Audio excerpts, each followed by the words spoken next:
السلام عليكم ورحمة الله وبركاته. وعليكم السلام ورحمة الله. الحمد لله على إحسانه والشكر له على تفضله وامتنانه، وأشهد أن لا إله إلا الله وحده لا شريك له تعظيما لشأنه، وأشهد أن سيدنا ونبينا محمدا عبد الله ورسوله الداعي إلى رضوانه، صلى الله تعالى عليه وعلى آله وأصحابه وخلانه إلى يوم عذابه ورضوانه. أما بعد فأعوذ بالله من الشيطان الرجيم. بسم الله الرحمن الرحيم. ومن الناس من يجادل في الله بغير علم ولا هدى ولا كتاب منير، ثاني عطفه ليضل عن سبيل الله، له في الدنيا خزي ونذيقه يوم القيامة عذاب الحريق، ذلك بما قدمت يداك وأن الله ليس بظلام للعبيد। আল্লাহ তাআলা ইরশাদ করেন, আর এক শ্রেণীর মানুষ আছে যারা আল্লাহর বিষয়ে তর্ক করে অথচ তাদের কোনো ইলম নেই, কোনো হিদায়ত নেই এবং তাদের নিকট আলোকময় কোনো কিতাব নেই। সে বিতর্ক করে অবজ্ঞা ভরে, পার্শ্ব ঘাড় বাঁকিয়ে আল্লাহর পথ থেকে পথভ্রষ্ট করার জন্য। তার জন্য দুনিয়ায় রয়েছে লাঞ্ছনা, আর কিয়ামতের দিন আমি তাকে আস্বাদন করাবো জ্বলন্ত আগুনের শাস্তি, এবং তাকে বলা হবে এটি হচ্ছে তোমার হাত দ্বারা তুমি যা কামাই করেছ এর শাস্তি। আর নিশ্চয় আল্লাহ তাআলা বান্দাদের উপর জুলুম করেন না। বিন ইমরানের এই মসজিদে আয়োজিত আজকের মাহফিলে উপস্থিত সম্মানিত মুসল্লি ভাইরা, সূরাতুল হাজ থেকে 3টি আয়াত, 8 নম্বর আয়াত থেকে 10 নম্বর আয়াত তিলাওয়াত করে এর সহজ সরল বাংলা অনুবাদ উপস্থাপন করলাম। এই 3টি আয়াতের আলোকে যে বিষয়ে আলোচনা করব সেটি হচ্ছে, যখন আমাদের সামনে আল্লাহর আয়াত তিলাওয়াত করা হয়, আল্লাহর আয়াত থেকে আলোচনা করা হয়, তখন একজন মুমিন হিসাবে আমাদেরকে আল্লাহর কালাম কবুল করতে হবে, গ্রহণ করতে হবে। কিন্তু আলোচ্য আয়াতে আল্লাহ তাআলা এক শ্রেণীর মানুষের কথা উল্লেখ করেছেন যারা আল্লাহর কথা গ্রহণ করে না অহংকারের কারণে। কিসের কারণে? অহংকারবশত আল্লাহর কালাম, আল্লাহর হুকুম গ্রহণ করতে চায় না, অথচ তার নিকট কোনো ইলম নেই, কোনো জ্ঞান নেই, কোনো যুক্তি নেই, কিতাবের কোনো প্রমাণ নেই। এতৎসত্ত্বেও আল্লাহ তাআলা আলোচ্য আয়াতে বলেন, ঘাড় বাঁকা করে অহংকার বশত সে আল্লাহর হুকুম মানতে চায় না। 1400 বছর আগে আল্লাহ তাআলা আলোচ্য আয়াতে আলোচনা করেছেন মক্কায় এক শ্রেণীর মানুষ সম্পর্কে। এক শ্রেণীর মানুষ প্রত্যেক সমাজে আছে, আমাদের সমাজেও আছে। আমাদের অজান্তে আমরাও সে এক শ্রেণীর অন্তর্ভুক্ত হয়ে না যাই। এই সকল বিষয়ে আপনাদের সামনে আলোচনা উপস্থাপন করব ইনশাআল্লাহ। সম্মানিত ভাইরা, 30 পারা কোরআনে আল্লাহ তাআলা অনেক বিষয় আলোচনা করেছেন, তাওহীদ, রিসালাত, আখিরাত, হুকুম, আহকাম, বিধিবিধান ইত্যাদি। সব কিছু যে আমার মনোপুত হবে এমন নয়। কোরআন ইসলামের অনেক বিধান যেগুলো আমার বোধগম্য হবে না, আমার এই ছোট্ট জ্ঞান, সীমিত ইলম এটা ধারণ করতে পারবে না, বুঝতে পারবে না। বুঝি বা না বুঝি, এটা আমার বোধগম্য হোক বা না হোক, কাল আল্লাহ এবং কাল রাসূলুল্লাহ সাল্লাল্লাহু আলাইহি ওয়াসাল্লাম যখন আমাকে বলা হবে তখন আমাকে এটা মেনে নিতে হবে। এটি হচ্ছে কোরআনের দাবি, এটি হচ্ছে সুন্নাহর দাবি। কিন্তু এক শ্রেণীর মানুষ সম্পর্কে আল্লাহ তাআলা আলোচ্য আয়াতে কথা বলেছেন যারা তাওহীদ, রিসালাত, আখিরাত, কোরআন, নবী এই সকল বিষয়ে তারা মশকারি করত। যখন কোনো একটা বিষয় নিয়ে আলোচনা করা হতো, যখন এটা তাদের বোধগম্য হতো না, তখন তারা মশকারি করত, উড়িয়ে দিত, আপত্তি করত, পাল্টা প্রশ্ন করত। যেমন যখন বলা হতো মৃত্যুর পর আরেকটা জিন্দেগি আছে, তারা বলতো এটা কিভাবে সম্ভব। মক্কায় মহানবী সাল্লাল্লাহু আলাইহি ওয়াসাল্লাম তারা হাসাহাসি করতো, ইনকারুল বা'থ, পুনরুত্থানকে তারা অস্বীকার করতো, যে আমাদের বাবাকে, দাদাকে, পরদাদাকে আমরা মরতে দেখলাম কিন্তু কাউকে পুনরুত্থিত হতে দেখলাম না। তাহলে এটা কিভাবে সম্ভব যে একবার মারা যাওয়ার পর আবার আমরা উঠব? কোরআনের মধ্যে আল্লাহ তাআলা বলে দিয়েছেন যে মৃত্যুর পর আরেক জীবন আছে, কিন্তু তারা তাদের আকল বুদ্ধি দ্বারা এটা বোঝার চেষ্টা করত যে আমরা বাপ দাদা কাউকে তো কবর থেকে উঠতে দেখিনি, যেহেতু আমরা কাউকে উঠতে দেখিনি তারা এটাকে উড়িয়ে দিত, মিথ্যা প্রতিপন্ন করত। এটাকে মিথ্যা বলে তারা চালিয়ে দিত। এই ধরনের অনেক বিষয় আছে, যেমন ইসলামের পর্দার যে বিধান, ইসলামের যে উত্তরাধিকারী আইন। সাম্প্রতিককালে আপনারা দেখেছেন এক শ্রেণীর মানুষ ইসলামের জাকাত নিয়েও তারা হাসাহাসি করেছে, আছে না নাই? যে জাকাত এটাও এক ধরনের নাকি চাঁদা। নাউযুবিল্লাহ বলেন। ইসলাম সম্পর্কে কতটুকু মূর্খ হলে জাকাত নিয়েও কী করে হাসাহাসি করে। জাকাত আর তোমাদের এই চাঁদাবাজি বিষয়টা কি এক নয়। এটা জোরপূর্বকভাবে কারো কাছ থেকে নেওয়া হচ্ছে না, এটি হচ্ছে গরিব মিসকিনদের হক, ধনীদের হাতে তাদের কাছ থেকে গরিবের হক নেওয়া হচ্ছে। আপনি আমার কাছ থেকে ধার নিয়েছেন, আপনি আমার কাছ থেকে ঋণ নিয়েছেন, যখন আপনি আমাকে ফেরত দিবেন টাকাটা আপনার হাতে, কিন্তু মালটি কার? আমার। আপনি যখন এই ধারটি ঋণটা আমার নিকট ফেরত দিবেন, এটাকে অনুগ্রহ করে আপনি নিজেকে বড় মনে করে আমাকে দিবেন? আপনি কি আমাকে ভিক্ষা দিচ্ছেন? এটা আমার হক, আমার কাছ থেকে আপনি নিয়েছেন, আপনার হাত দ্বারা আল্লাহ তাআলা আমাকে ফিরিয়ে দিচ্ছেন। ঠিক তেমনিভাবে আল্লাহ তাআলা চাইলে এই মালটি সরাসরি ফকিরকে দিতে পারতেন, কিন্তু এখানে অনেক আল্লাহর হিকমত উদ্দেশ্য আছে। ধনীকে পবিত্র করার জন্য, মালকে পবিত্র করার জন্য, আর এই ফকিরকেও পবিত্র করার জন্য। এটা আলাদা একটা আলোচনা। জাকাত এটা কেন আল্লাহ তাআলা ফরজ করে দিয়েছেন? এটা কোনো জোরপূর্বকভাবে ধনীদের কাছ থেকে নেওয়া হচ্ছে না, এটা কোনো চাঁদাবাজি নয়, এটা ওই টেন্ডারবাজি নয়, এটা কোনো জায়গা জমিন দখল করার মতো এই ধরনের জোরপূর্বকভাবে নেওয়া হচ্ছে না। তো এখন যেরকম জাকাত নিয়ে এক শ্রেণীর মানুষ কথা বলছে, অতীতেও আমরা দেখেছি ইসলামের উত্তরাধিকার আইন নিয়ে অনেকে কথা বলেছে। এভাবে ইসলামের পর্দা নিয়ে, ইসলামের নারী নীতি নিয়ে, বিভিন্ন বিষয় নিয়ে ইউজাদিলু ফিল্লাহ, আল্লাহকে নিয়ে, আল্লাহর বিধান নিয়ে, আল্লাহর আহকাম নিয়ে হাসাহাসি করা, মস্কারি করা, কথা বলা। আল্লাহ তাআলা বলেন এক শ্রেণীর মানুষ এই ধরনের কথা বলে। যারা এই ধরনের কথা বলবে কোরআন নিয়ে, দিন নিয়ে, ইসলাম নিয়ে, এরা কশ্চিনকালে মুসলমান হতে পারে না। কারণ কোরআনের মধ্যে আল্লাহ তাআলা বলে দিয়েছেন, যারা আল্লাহ নিয়ে, আল্লাহর আয়াত নিয়ে, আল্লাহর কোরআন নিয়ে কথা বলবে, প্রশ্ন উঠাবে, আপত্তি করবে, তার ভিতরে কোনো ঈমান নেই। মা ইউজাদিলু ফি আয়াতিল্লাহি ইল্লাল্লাযিনা কাফারু। যে কাফির, আল্লাহকে অস্বীকার করে, সে আল্লাহর আয়াত নিয়ে ঝগড়া করতে পারে, তর্ক করতে পারে, প্রশ্ন উঠাতে পারে, অথচ তার নিকট কোনো ইলম নেই, না ব্যাপক জ্ঞান আছে, না ব্যক্তিগত কোনো জ্ঞান আছে যা সরাসরি পর্যবেক্ষণ অভিজ্ঞতার মাধ্যমে অর্জিত হয়। কোনো ইলম নেই। ওয়া মিনান নাস মান ইউজাদিলু ফিল্লাহি বিগাইরি ইলম ওয়ালা হুদা। তার নিকট হিদায়ত নেই, অর্থাৎ গ্রহণযোগ্য কোনো যুক্তির জ্ঞানও নেই। কোনো যুক্তি দ্বারা আল্লাহর বিধানকে সে খণ্ডন করতে পারছে না, এবং কোনো ব্যক্তিগত কোনো জ্ঞান নেই যা সাধারণত অভিজ্ঞতা পর্যবেক্ষণের মাধ্যমে অর্জন করা হয়। এর মাধ্যমেও আল্লাহর হুকুম খণ্ডন করার তার নিকট কোনো জ্ঞান নেই। ওয়ালা কিতাবি মুনির, তার নিকট এমন জ্ঞান নেই যা আল্লাহর নাজিল করা কিতাব থেকে লাভ করা হয়ে থাকে। অর্থাৎ আল্লাহ তাআলার যেমন উত্তরাধিকারী আইন, এটাকে খণ্ডন করার জন্য বা এটা সমালোচনা করার জন্য যারা কথা বলে, তাদের নিকট না কোনো যুক্তি আছে, না কোরআন থেকে তারা কোনো রেফারেন্স দিতে পারবে। আমরা যারা আল্লাহর উত্তরাধিকারী আইন বাস্তবায়ন করতে পারি, আমরা সূরাতুন নিসা সহ বিভিন্ন সূরায় আল্লাহ তাআলা যেগুলো বলে দিয়েছেন আমরা এর রেফারেন্স দিচ্ছি। আল্লাহ তাআলা যে জাকাতের বিধান দিয়েছেন এটা কোরআনের মধ্যে আছে না নাই? কিন্তু যারা জাকাত বন্ধ করতে চায় তাদের নিকট ওয়ালা কিতাবি মুনির, কোনো কিতাব থেকে কোনো দলিল, কোনো রেফারেন্স, এগুলো শয়তান শিখিয়েছে। মোট কথা, তাদের তর্কের সপক্ষে কোনো সুস্থ বিবেকের প্রমাণ যেমন নেই, তেমনি সহি সুস্পষ্টভাষী কোনো কিতাব বা নবী রাসূলদের পেশকৃত জ্ঞানও নেই। তারা শুধু মত প্রবৃত্তির অনুসরণ করছে, আর বাপদাদা থেকে চলে আসা বিভিন্ন রীতিনীতির অনুসরণ করছে। বাপদাদাদেরকে আমরা দেখেছি মূর্তি পূজা করতে, বাপদাদাদেরকে আমরা দেখেছি মাজার পূজা করতে, বাপদাদাদেরকে আমরা দেখেছি এভাবে এই কাজ করতে। এই ধরনের রীতিনীতি, কালচার, এগুলোর দোহাই দিয়ে তারা চলে, কিন্তু কোরআন এবং সুন্নাহের কোনো দলিল প্রমাণ তাদের নেই। মানুষের একটা স্বভাব হচ্ছে যুগ যুগ ধরে চলে আসে একটা জিনিস, এর বিপক্ষে যখন আপনি কথা বলবেন, এটা যত সহি হোক, শুদ্ধ হোক, সঠিক হোক, সে আপনার সাথে তর্ক করবে না, ভাই এটা হতে পারে না। আমি আমার বাবাকে দেখেছি, দাদাকে দেখেছি, যুগ যুগ ধরে এটা চলে আসছে, এটা ভুল হয় কী করে? ওয়া মিনান নাস মান ইউজাদিলু ফিল্লাহি বিগাইরি ইলমিন, ইলম নেই, কোনো যুক্তি প্রমাণ নেই, শুধু এটাই যুক্তি।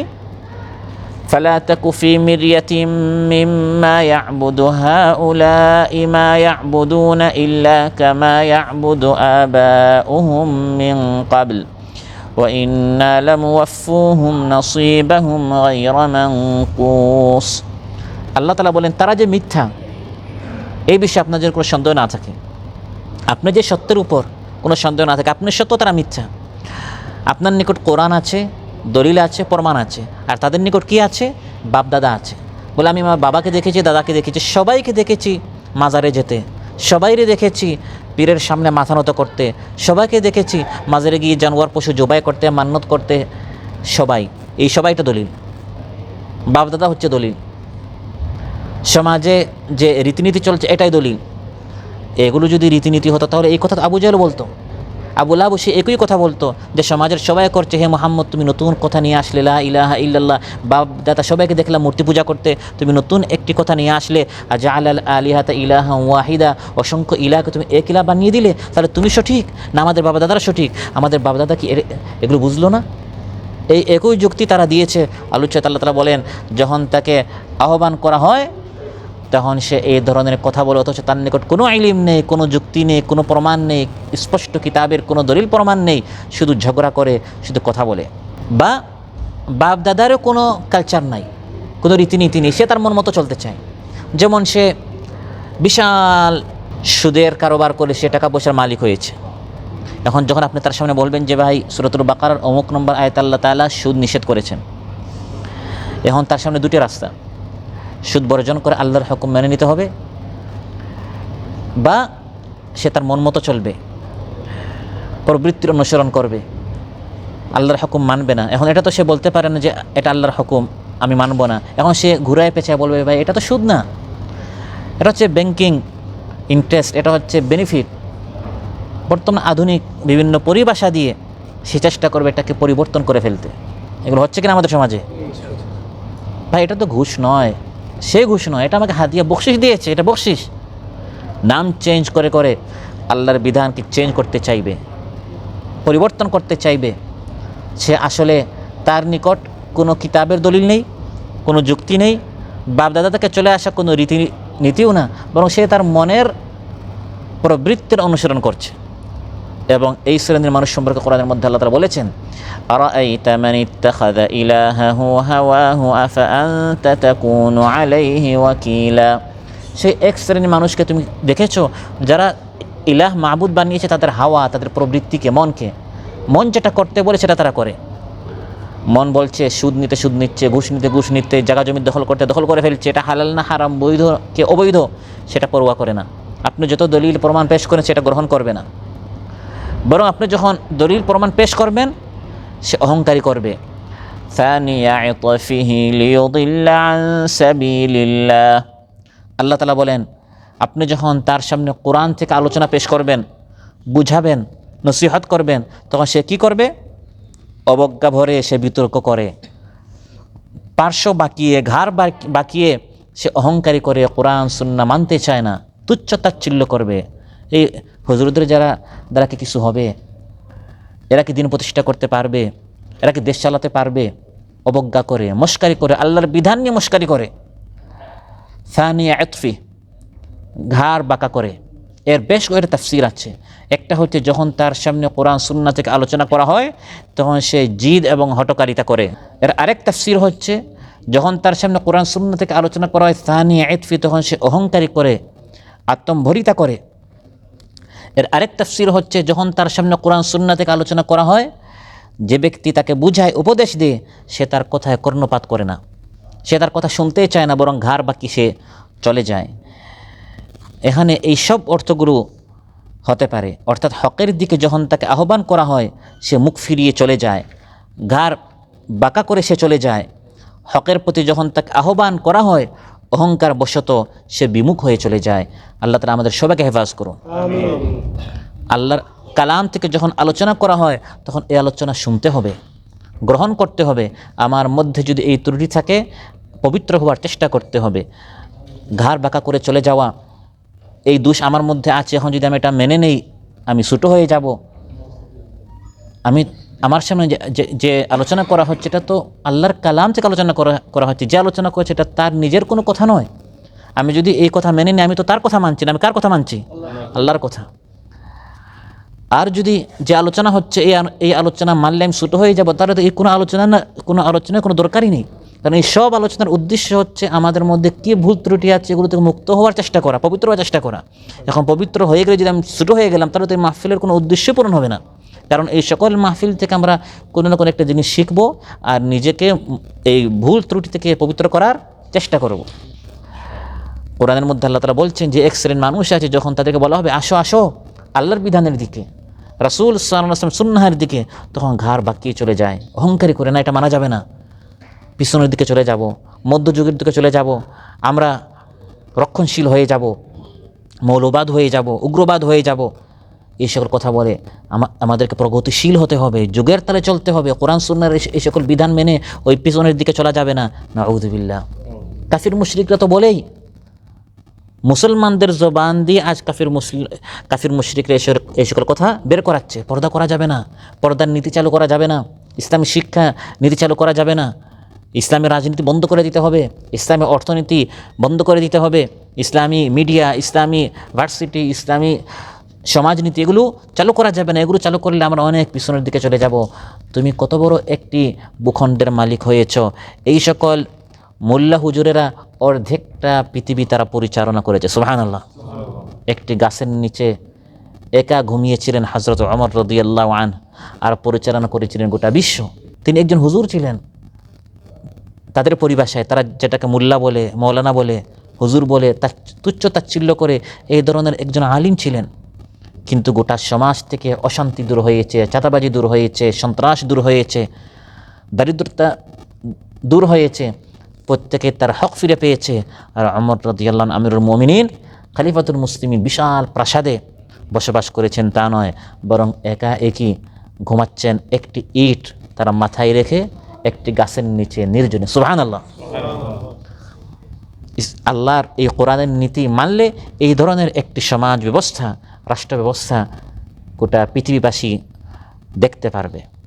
আর অন্যান্যদের নীতিগুলো শুধু আমরা শুনছি, চাকচিক্যময় স্লোগান, কথাবার্তা, কিন্তু বিগত 53-54 বছর মানুষ এগুলো পায় নাই, কোনো শান্তি পায় নাই, দারিদ্রতা মোচন হয় নাই, বরং দিন দিন ধনীরা ধনী হয়েছে, গরিবরা গরিব হয়েছে, সমান এবং প্রত্যেকেই তার হক ফিরে পেয়েছে। এই ধরনের বাস্তবতা আমরা দেখি নাই। কোরআনের মধ্যে আল্লাহ বলেছেন আল্লাহর নীতি এত সুন্দর, আল্লাহর বিধান এত চমৎকার, এত যুগোপযোগী, এত সত্ত্বেও যখন এই মুনাফিকদেরকে তুমি আহ্বান করবে আসো আল্লাহর হুকুমের দিকে, আসো এবার আমরা আল্লাহর বিধান চালু করতে চাই, এবার আমরা ইসলামকে প্রতিষ্ঠা করতে চাই, এত কিছু স্পষ্টভাবে বোঝার পর তুমি দেখবে একদল মানুষ বলবে না আমরা চাই না, কারণ এখানে তার স্বার্থ আছে। ইসলামপন্থীরা চলে গেলে তার চাঁদাবাজি বন্ধ হয়ে যাবে, তার চুরি ডাকাতি বন্ধ হয়ে যাবে, তার দুর্নীতি এবং কুকীর্তি সব বন্ধ হয়ে যাবে। কোরআনের মধ্যে আল্লাহ তাআলা এই সকল চরিত্রের কথা বলে দিয়েছেন। وَإِذَا قِيلَ لَهُمْ تَعَالَوْا إِلَى مَا أَنزَلَ اللَّهُ وَإِلَى الرَّسُولِ رَأَيْتَ الْمُنَافِقِينَ يَصُدُّونَ عَنكَ صُدُودًا وَإِذَا قِيلَ لَهُمْ, যখন তাদেরকে বলা হয় তাআলাও আসো, ইলা মা আনজালাল্লাহ, যা আল্লাহ নাজিল করেছেন। যারা ইসলামের কথা বলে তারা নিজের দলের দিকে আহ্বান করে না, তারা নিজের মন মস্তিষ্ক প্রসূত বা তাদের নেতা নেত্রী, তাদের ইমাম, তাদের মুর্শিদ, তাদের দায়িত্বশীল কোনো একটি আইন বিধান রচনা করে দিয়েছে এমন নয়, বরং তারা বলে তাআলাউ ইলা মা আনজালাল্লাহ, আল্লাহ যা নাজিল করেছেন। প্রতিদিন কোরআন অধ্যয়ন, প্রতিদিন হাদিস অধ্যয়ন, কোরআন হাদিসের চর্চা হচ্ছে। সুবহানাল্লাহ। আহ্বান করছে ভাই আসেন, অনেক কিছু আমরা দেখেছি, এবার আমরা কোরআন সুন্নাহ দেখতে চাই, ইসলাম প্রতিষ্ঠা হলে কী হয় এটা আমরা দেখতে চাই। আল্লাহ তাআলা বলেন মানুষকে যখন আল্লাহর দিকে আহ্বান করা হয়, কোরআন সুন্নাহর দিকে আহ্বান করা হয়, একদল মানুষ রাআইতাল মুনাফিকিনা ইয়াসুদ্দুনা আনকা সুদুদা, মুনাফিকরা তখন বাধা দিবে না, ইসলামকে প্রতিষ্ঠা করতে দিও না, তর্ক করবে, ঝগড়া করবে, ইসলামের বিভিন্ন নীতি নিয়ে সমালোচনা করবে। ইসলাম প্রতিষ্ঠা হলে আমরা পিছনের দিকে চলে যাব, আমরা বর্তমান যুগের তারা চলতে পারবো না, পার্শ্ববর্তী দেশরা এবং সুপার পাওয়ার যেগুলো আছে তারা আমাদের উপর নারাজ হয়ে যাবে, এই ধরনের আজগুবি কথাবার্তা বলে ইসলামকে প্রতিষ্ঠা হতে দিবে না, তর্ক করবে, ইউজাদিলু, তর্ক করবে, ঝগড়া করবে। ওয়ামিনান নাস, এক শ্রেণীর মানুষ, সে মদিনায় ছিল, এখন বাংলাদেশে আছে না নাই? যখন তার সামনে কোরআন সুন্নাহ থেকে আলোচনা করা হবে, আল্লাহ তাআলা বলেন সানিয়া আতফিহি, তখন সে ঘাড় বাঁকা করে চলে যায়, ইসলাম প্রতিষ্ঠা হোক এটা সে চায় না। বরং তার চরিত্র হচ্ছে ফালা সাদ্দাকা ওয়ালা সাল্লা ওয়ালাকিন কাযযাবা ওয়া তাওয়াল্লা সুম্মা যাহাবা ইলা আহলিহি ইয়াতামাত্তা। না নামাজ পড়ে, ফালা সাদ্দাকা ওয়ালা সাল্লা, সদকাও দেয় না, নামাজও পড়ে না। তার সামনে নামাজ নিয়ে, রোজা নিয়ে, যাকাত নিয়ে অনেক আলোচনা করা হয়, কিন্তু কোনো আমল নেই। ফালা সাদ্দাকা, লা মানে কি না, সদকাও দেয় না, ওয়ালা সাল্লা নামাজও পড়ে না, বরং কি করে, কাযযাবা মিথ্যা প্রতিপন্ন করে, ওয়া তাওয়াল্লা মুখ ফিরিয়ে চলে যায়। তারপর সুম্মা যাহাবা ইলা আহলিহি ইয়াতামাত্তা, পরিবার পরিজনের কাছে চলে যায়, অহংকার করে, নিজেকে খুব চালাক চতুর মনে করে, আর আলিম ওলামাদেরকে তুচ্ছ তাচ্ছিল্য করে, এদের দ্বারা কিছু হবে না, এরা কি সমাজ প্রতিষ্ঠা করতে পারবে, এরা কয়টা ভোট পাবে, এরা কি ক্ষমতায় যেতে পারবে, এরা কি দেশ চালাতে পারে, এরা কি রাষ্ট্রনীতি বুঝে, এরা কি এই সকল বিষয় বুঝে, এরা মস্কারি করে, কিন্তু জানে না যে এই সকল দিন শেষ, সামনে হচ্ছে ইসলামের বাংলাদেশ ইনশাআল্লাহ। يسمع آيات الله تتلى عليه ثم يصر مستكبرا كأن لم يسمعها فبشره بعذاب أليم। يسمع শুনে, আয়াতিল্লাহ আল্লাহর আয়াত, তুতলা আলে তার সামনে তিলাওয়াত করা হয়, তাফসির করা হয়, ব্যাখ্যা করা হয়, বিশ্লেষণ করা হয়। এটি হচ্ছে ইসলামের রাজনীতি, এটি হচ্ছে ইসলামের অর্থনীতি, এটা হচ্ছে ইসলামের শিক্ষানীতি। তার সামনে ব্যাখ্যা করে করে বোঝানো হয়। আল্লাহ বলে কিন্তু সুম্মা ইউসিররু মুস্তাকবিরান, অহংকার করে সে তার নীতির উপর অটল থাকে না। আমি আমার নেতার সেই আগ থেকে চলে আসা নিয়ম নীতিগুলো আমি ত্যাগ করব না, এটাই উত্তম। অথচ বারবার প্রমাণিত হয়েছে তার এই নীতির মধ্যে কোনো কল্যাণ নেই। আল্লাহর নীতি উত্তম, আল্লাহ বলেন তারপরে ইউসিররু মুস্তাকবিরান, সে তার নীতির উপর অটল থাকে, অহংকার করে। তার কাছে না কোনো দলিল আছে, না কোনো হেদায়ত আছে, না কোনো কিতাব আছে, না কোনো প্রমাণ আছে। শুধু অহংকার বশত সে তার নীতির উপর, সে তার আইন এবং মতবাদ আদর্শের উপর টিকে থাকে, অটল থাকে, অনড় থাকে। কাআল্লাম ইয়াসমাআ, কেমন জানি সে কোরআনের আয়াত শুনেই নাই। যত বেশি তাকে শোনান, বুঝান যে ভাই আল্লাহর নীতি হচ্ছে শ্রেষ্ঠ, এর মধ্যেই শান্তি, এর মধ্যেই মুক্তি, আসেন এটা প্রতিষ্ঠা করেন, তাকে শোনানো এবং না শোনানো সাওয়াউন আলাইহিম আনযারতাহুম আম লাম তুনযিরহুম লা ইউমিনুন, ঈমান আনবে না, বিশ্বাস করবে না, এই পথে আসবে না, এই দলে আসবে না, অহংকারী করে। সানিয়া ইতফি, এই শ্রেণীর সম্পর্কে আলোচনা করেছেন যাতে করে আমরা সবাই মুক্ত থাকতে পারি এই শ্রেণী থেকে। আমাদের সামনে যত কোরআন থেকে আলোচনা করা হয়, বাংলাদেশে যত তাফসির মাহফিল হয়, এবং কাতারেও বাংলাদেশি কমিউনিটির যত আলোচনা হয়, অন্যান্য এত কমিউনিটি এত কেউ হয় না, আলোচনা হয় না। তাহলে আলোচনা শোনার পর আল্লাহ তাআলা বলেন এক শ্রেণীর মানুষ ঘাড় বাঁকা করে চলে যায়, আমরা যেন এমন না হয়। যা আলোচনা করা এটা আমাদের মানার মন মানসিকতা থাকতে হবে, অন্যথায় এই সকল আলোচনার উদ্দেশ্য কি? শুধু কানের খোরাক দেওয়া নয়, বরং উদ্দেশ্য হচ্ছে কোরআন থেকে যা বলা হচ্ছে এটা আমাদের মানতে হবে।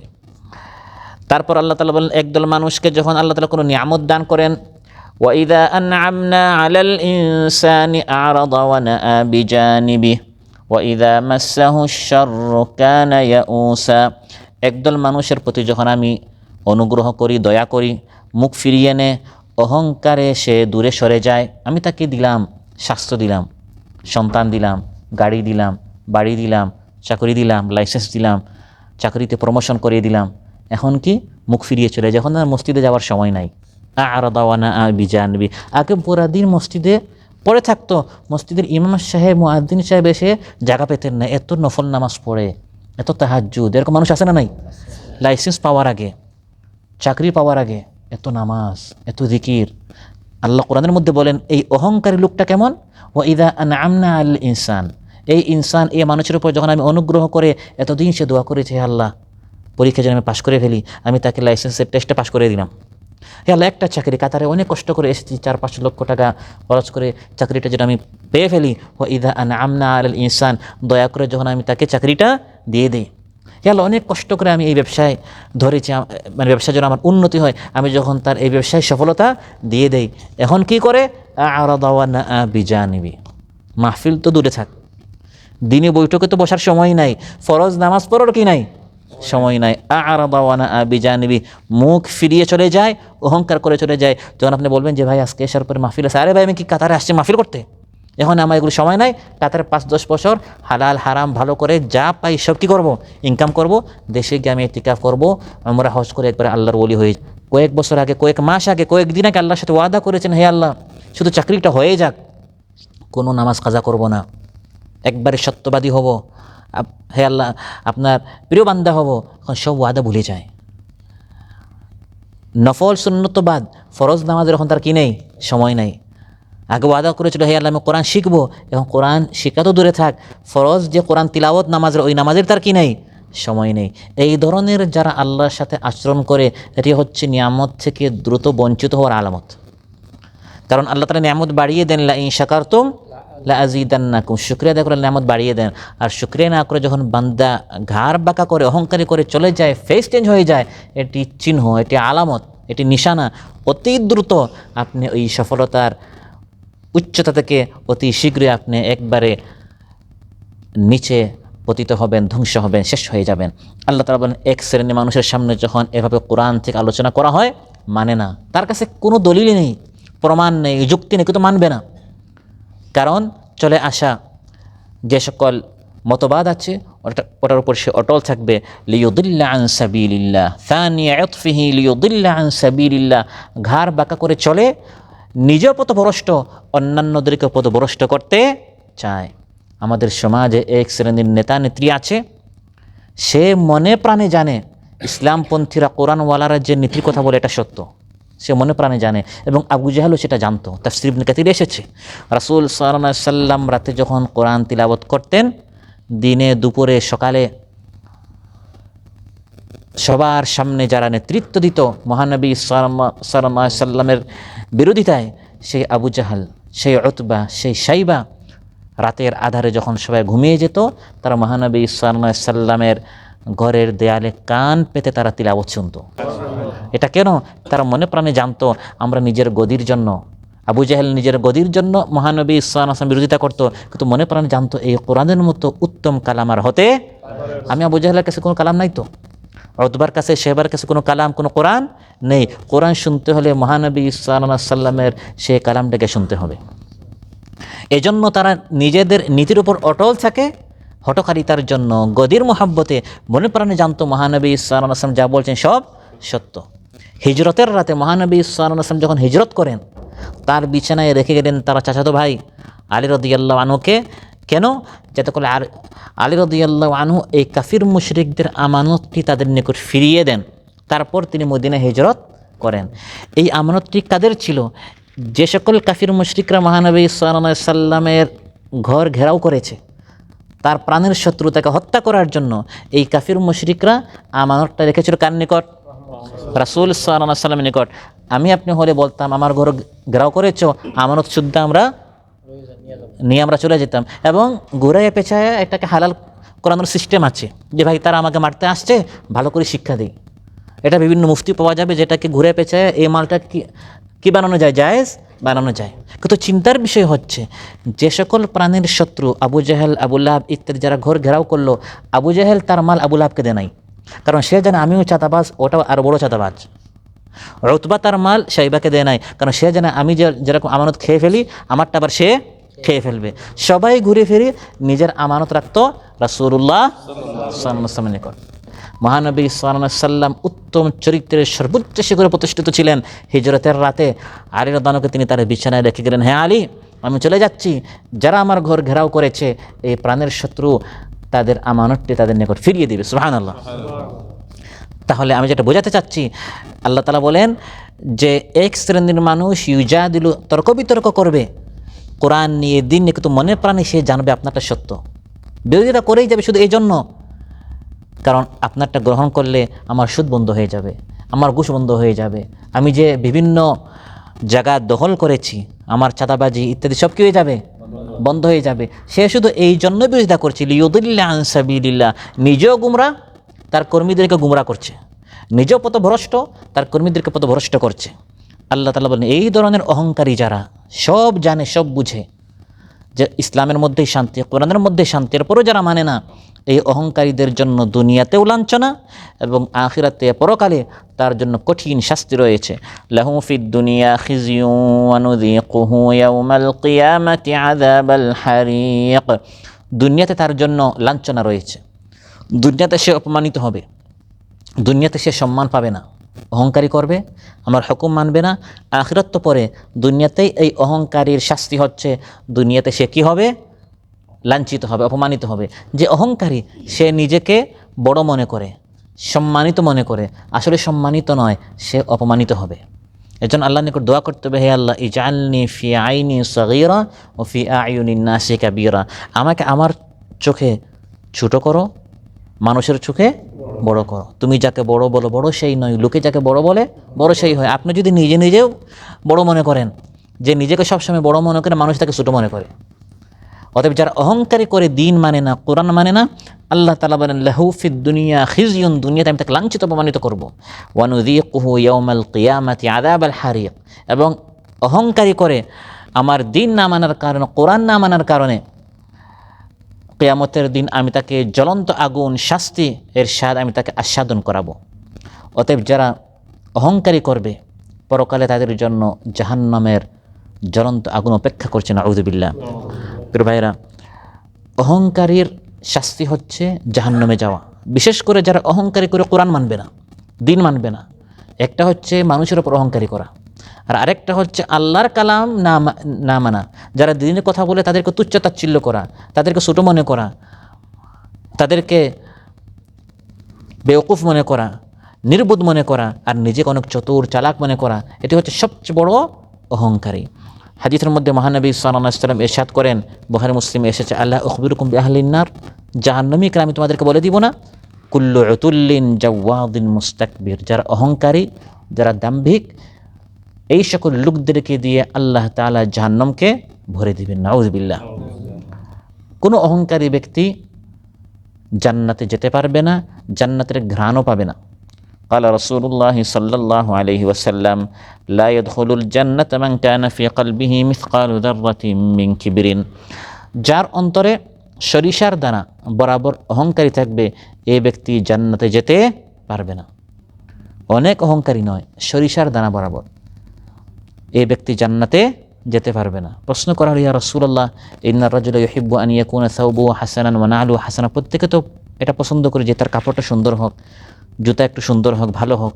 মহানবী সাল্লাল্লাহু আলাইহি ওয়াসাল্লাম ইরশাদ করেন, ইন্নাল্লাহা জামিলুন ইউহিব্বুল জামাল, আল্লাহ অনেক সুন্দর, আল্লাহ সৌন্দর্যতাকে পছন্দ করেন।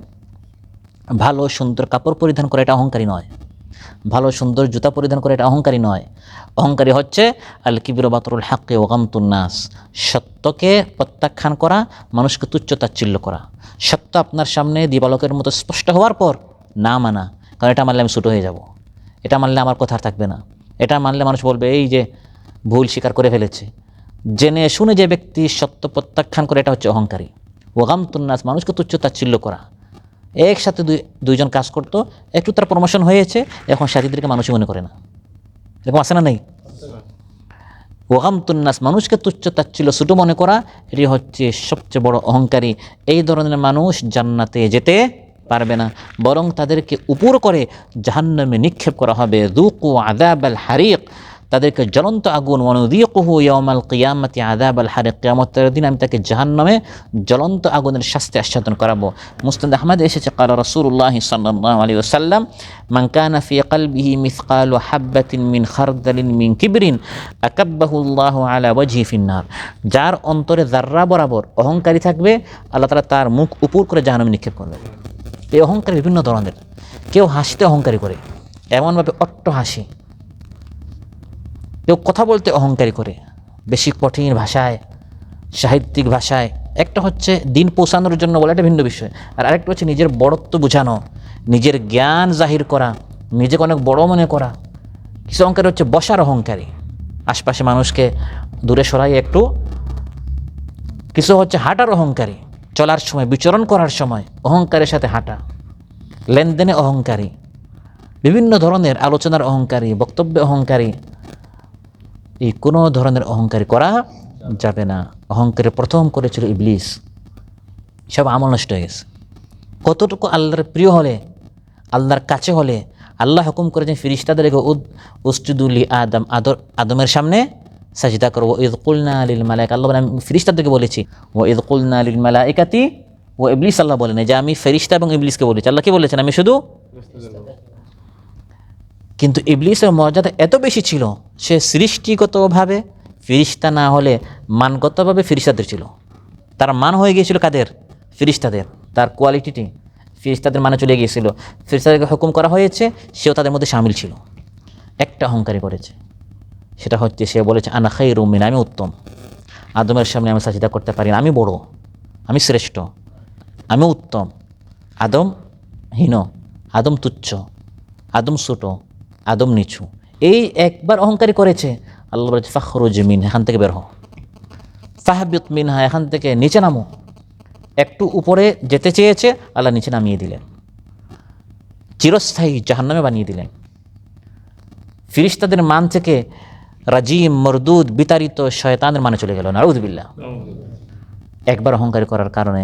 আর যারা চলতে ফিরতে উঠতে বসতে অহংকারী করে, সে তো ইবলিস হয়ে গেছে। ইবলিস আর তার কাছে যাওয়ারই দরকার নেই। ইবলিস মনে করে যে আমি এক ইবলিসে তো 10 ইবলিস, নাউযুবিল্লাহ। এই ধরনের অহংকারী আমাদের দূর করতে হবে। যারা এই ধরনের অহংকারী করবে, আল্লাহ তাআলা বলেন কিয়ামতের দিন জাহান্নামে নিক্ষেপ করা হবে এবং তাকে বলা হবে আজ যে তুমি জাহান্নামে এসেছো, এটি আমি আল্লাহ কার উপর জুলুম করি নাই, এটি তোমার অহংকারীর ফল, তোমার কৃতকর্মের শাস্তি। যালিকা বিমা কদ্দামাত আইদিকুম ওয়া আন্নাল্লাহা লাইসা বিযাল্লামিল লিল আবিদ। তুমি যে দুনিয়াতে অহংকারী করতে, কোরআন মানা থেকে